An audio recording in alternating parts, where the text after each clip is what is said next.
Hey guys, আবার আমি নতুন একটা ভিডিও নিয়ে চলে আসলাম আপনাদের সঙ্গে শেয়ার করার জন্য। সকাল সকাল দেখেন মেয়েকে স্কুলে দিয়ে আসি, দ্রুত স্কুলে দিতে যাচ্ছি। এদিকে ভাবলাম একটু পুকুর কানে ভিডিওটা করে নিই, ক্লিপটা নিয়ে নিই। আসলে অনেক সুন্দর লাগছিল, শাপলা ফুলগুলো আরও অনেক ধরনের ফুল ছিল। মেয়ে বললো একটু ফুলগুলো ভিডিও করো, তো ভাবলাম হ্যাঁ মনে পড়লো ভিডিও করার উচিত, তো ভিডিও করে নিলাম। কাজ হাজারো সারে আসলেও কাজগুলো থেকে যায়, কখনো শেষ হয় না জয়েন্ট ফ্যামিলিতে।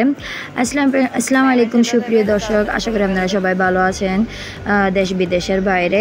এদিকে দেখেন আমার মেয়েকে স্কুলে আমি বসাইয়ে একটু করে ওদের সঙ্গে ফাইজলামি করলাম, ভিডিও নিলাম। আসলে আমার মেয়ের পরীক্ষা ঈদের পরে, আর রান্নাবান্নার দিকে ছুটে এসে ভিডিওগুলো করতে পারলাম না। আসলে আমি 6 রোজা ধরছি, তো অনেক ক্লান্ত, অনেক অসুস্থ। আবার আমি একটু দোয়া করবেন, আসলে অনেক ক্লান্ত হয়ে যায় 3টা মেয়েকে দিয়ে। এটা সন্ধ্যার দিকে বাচ্চাটা খেলতেছে, ওর কাজ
এটা একটা হলো মায়া জালের মতো, এটার থেকে আর বের হতে পারবেন না। আসল সংসার